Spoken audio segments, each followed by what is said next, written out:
Good afternoon. Well, it is Friday, and every time at this week, with the weekend just around the corner, we do talk to someone who inspires us or gives us a different take on life. Nicola Morel certainly did that. She's one of the most amazing women who has joined me on 5 Live Daily in the past year or so. When Nicola and I last spoke in January, she had just been given weeks to live after being diagnosed with bowel cancer that then spread to her liver. But Nicola wasn't taking it lying down. She wrote a Kiss My Ass Cancer blog, which was very popular, thousands read it, and her fundraising ball with the same name raised over £1 million in a single evening. Lots of you got in touch with me and 5 Live reacting to her story, wishing her well, and she certainly made a hugely positive impact in her final months. But sadly, in September, Nicola did lose her battle with cancer. The great news is that her family are continuing her amazing and hugely energetic fundraising efforts, and I'll be talking to her brother, Gregg, in just a moment. But first, let's have a listen to part of my conversation when Nicola came in to talk to me.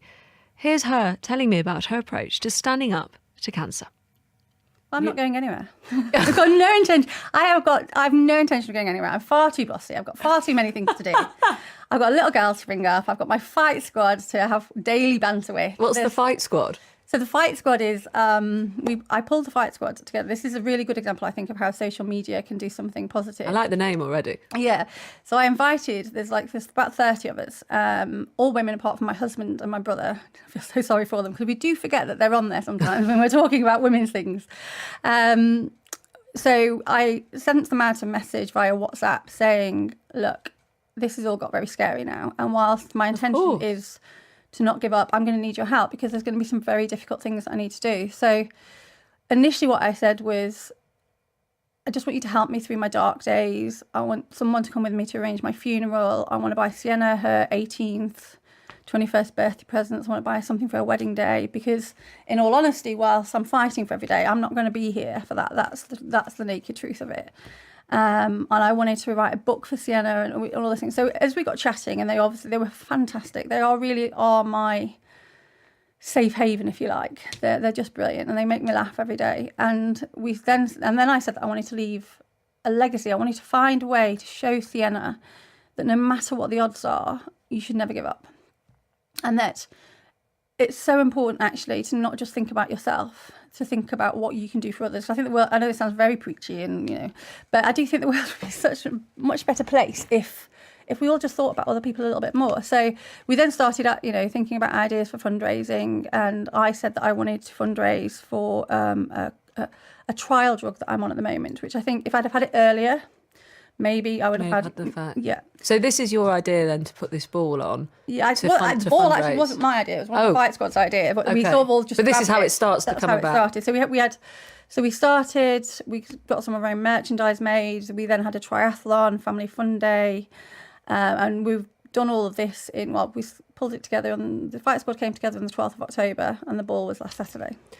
So, I loove this idea. Kiss My Ass Cancer. Absolutely. You've got a fight squad. You've been told you could only have weeks to live, and you're putting on a ball. Absolutely. Lots of people couldn't even do that normally. But it seems to have given you extra strength. It does. It's I like to have a focus, I suppose. I like to know that I'm doing something. I'm not very good at sitting still for very long. And who was at this ball? We targeted businesses. Okay. So we went for business. We went for where the money was, hopefully. So there was so much generosity. People were just, it's so easy to believe the world is a horrible, horrible place. But actually, what I've seen and what we've tried to arrange, people have wanted to help. People have wanted to help make it a success, which I will be forever in their debt. Where did it happen? Fantastic. At the Grosvenor on Park Lane in London. So very posh. Okay. We all had to get very dressed up.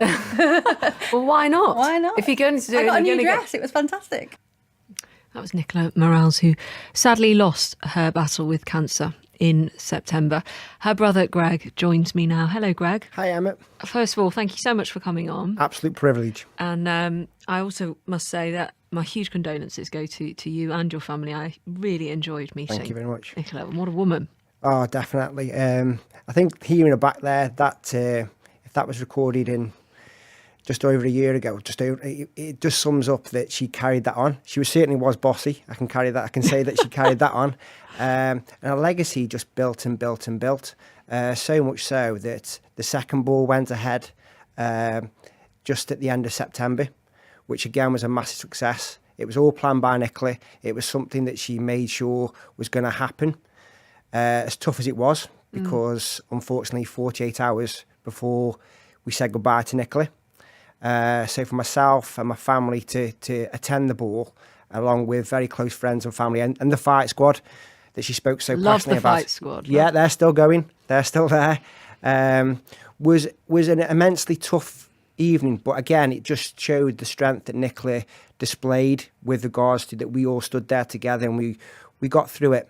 We got through it, and like we've raised, I'm delighted to say that in the last 12 months, KMAC has now got a total of over £2 million. Wow. So that's Kiss My Ass Cancer, just Indeed. to remind people. Yeah. £2 million. Extraordinary. We'll get onto that in a moment, because I know you're keen to talk about what that's going to do and how it's going to be used and moving forward.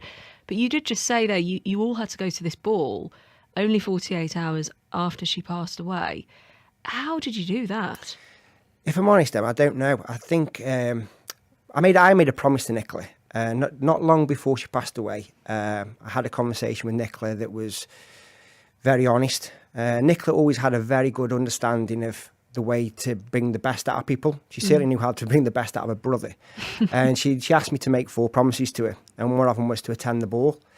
It was decided very early on that even when we were sat in the hospice and Nicola was struggling, that we were going to go there. Myself, my mum and my brother-in-law, were going to attend in some way, shape or form. And we did, and we stood together, we stood united. I was immensely proud of my mum, hugely proud of my brother-in-law, because to stand up in front of 600 people that he hasn't even met and stand there and deliver a speech that basically broke the news that Nicola passed away and still keep it on a note where we were going to ask for their money was something, it was a sight to behold. I've seen some brave things in my life, but that was up there definitely. And how's he doing now, and how are you all doing, and obviously Sienna as well? I think it's I think we all deal with things in our own different way. A lot's happened since Nicola passed away that have kind of kept the momentum going forward. With regards to the ball, fundraising was sandwiched in the middle with regards to running, etc. The funeral. So it's got to the point now where normality is starting to, if that's ever going to be the right word, where normality is starting to find its feet. I think now this is where it's going to start to really kick in that we're missing something very, very special. Yeah, I can totally attest to that, having been lucky enough to meet her and talk to her and see her in the person, see her in the flesh doing what she did. Do you think there's something about her specifically that inspired people? What do you think that was? Just the way she was. When I was writing my eulogy to speak at the funeral, it was probably the easiest thing I've ever had to write because it was just so honest. And one thing I touched upon was that Nicola had this brilliant knack of being able to bring the best out of people. She always wanted people to succeed or go higher than they expected to. She also made people smile, which was, if you're smiling, you're doing something, it makes it a lot easier. I think the fundraising that we had through KMAC, I think was done to obviously find an answer to that horrible disease that is cancer.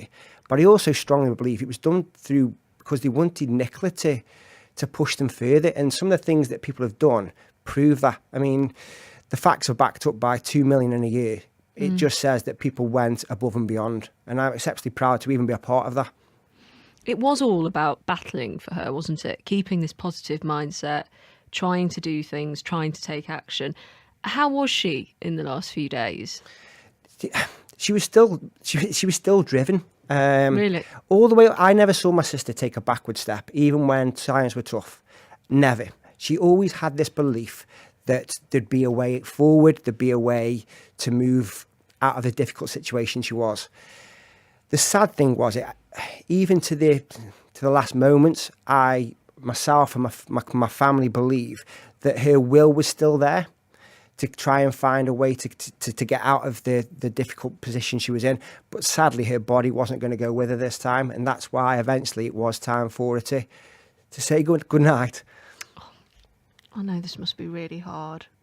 I know. And I know you've got so much to celebrate in a way, but it still doesn't take away from what you've lost? Do you want to take a moment? No, I'm okay, because I know for a fact that she's in a better place. I know that sounds really corny to say, but I think towards the end I was glad that that she needed a rest. Her body had been through so much. As much as her will was still there, and that, like I said, in the 4.5 years that my sister had been battling cancer, I never saw her take a backward step. The only time I think she started to think that things weren't going according to plan was when she asked me to log in on a KMOT blog. And I think that was just to help her out. Up until about 5 days before she was taken into the hospice, Nicola was still planning on picking a dress to go to the ball. Even in the hospice, she was still talking about getting strong enough to come home. And that was the way she was. It was a drive to keep moving forward. It was a drive to get home to her baby. Simple as that. How is Sienna? Does she understand what's happened? I believe it's very difficult to even answer that, to be honest, Emma, because she's a 5-year-old girl that's coming to terms with her whole world changing.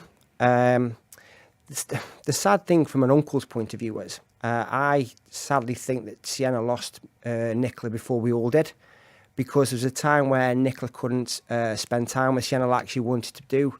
And obviously being in the hospice kind of restricted the amount of time she had with us. So I believe that Sienna was the first person to lose Nicola. Whereas now it's a place where her little bubble is resolved around her dad, her grandma, the support network that she's got. And it'll take time for things to come out. But one thing I can guarantee that Sienna's certainly got is she's got love and support when tough times happen. And she wants to learn more about her mum. Yes. I've got to ask, did Nicola make it to Disneyland? Because that was on the agenda. She did. We had a fantastic time out there. It was one of those dream holidays that we ticked off the box. It was very special to be out there. All the family were there. And again, it was about making memories. As much as Nicola wanted KMAC to move forward, she was also very keen to ensure that her family had memories to share. Yes. And she certainly did that. Going back to the message that you played with Nicola, all those things that she asked to do with regards to the book writing, she even set up an email account that people that on her KMAC page could send emails in, just to give an understanding of how special her mum was, not from a family's point of view, but from what their impressions were of Nicola. And you've decided to take over her blog, which has been read by thousands of people. Why have you taken it over? What do you want to do next? The simple fact is, I was asked to. Well, I made a promise to Nicola to do. It's not something I'm taking lightly. It's unbelievable. Since I've been on the admin side of things, reading Nicola's messages back that people were sending in was, I'd say, spine-tingling, because I know the time frame of when Nicola was having good days and bad days, and I could read the messages. And the brilliant thing is not bizarre. The brilliant thing was when Nicola was having a tough time and people were contacting her for advice, the messages didn't get shorter. They got fuller. They got more passionate. So it just showed that KMAC was her driving force. It was her way of channeling all the negative energy that she had against cancer into hopefully helping families that are not going to be in this situation again. That's what she wanted. That was what the whole thing. She didn't want family to suffer like she knew her own family was.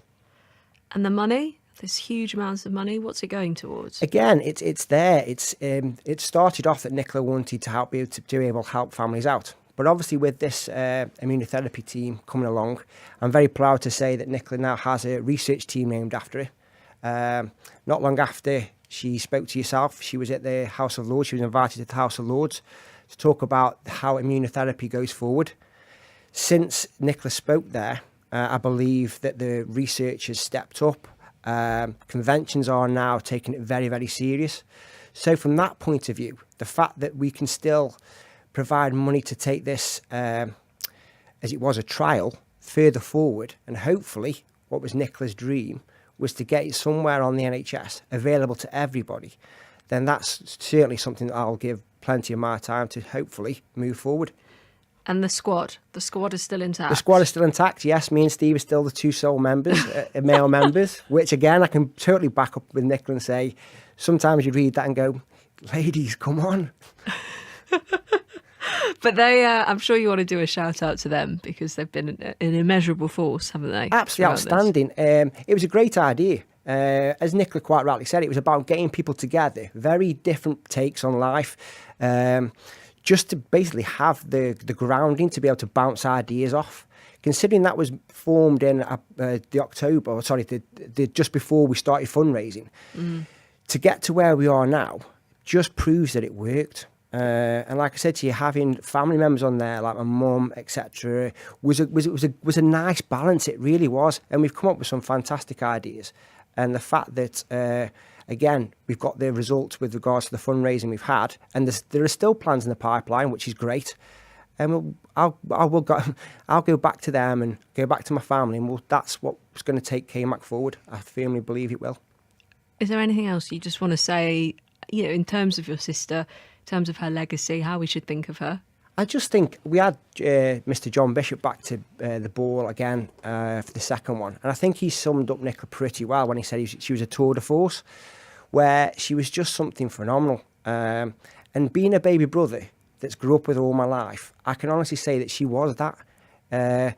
She was beautiful. She was beautiful inside and out. And that carried not only through her personal life, but it also carried through the way she was as a person, not just to family, friends, but also to strangers. The fact that people came from all over the country that had never even met Nicola to say their good wishes when we had a funeral just sums up what type of impact she made. And I'm exceptionally proud to even call her my sister. Well, I'm really appreciative, Gregg, of you coming onto the show today. It was a hugely enjoyable time when I met and talked to her, and hugest condolences, but at the same time, the best of luck for all the work that you're all going to do moving forward. I really appreciate you coming on. Thank you very much, very much appreciated. Stay in touch with us. I will do, thank you. And we'll follow Kiss My Ass Cancer as it continues. There you go, that's Gregg talking about his late sister, Nicola Morales, who so many of you got in touch with us originally when she came on to talk about how she was trying to battle and fight cancer, but sadly she passed away in September this year.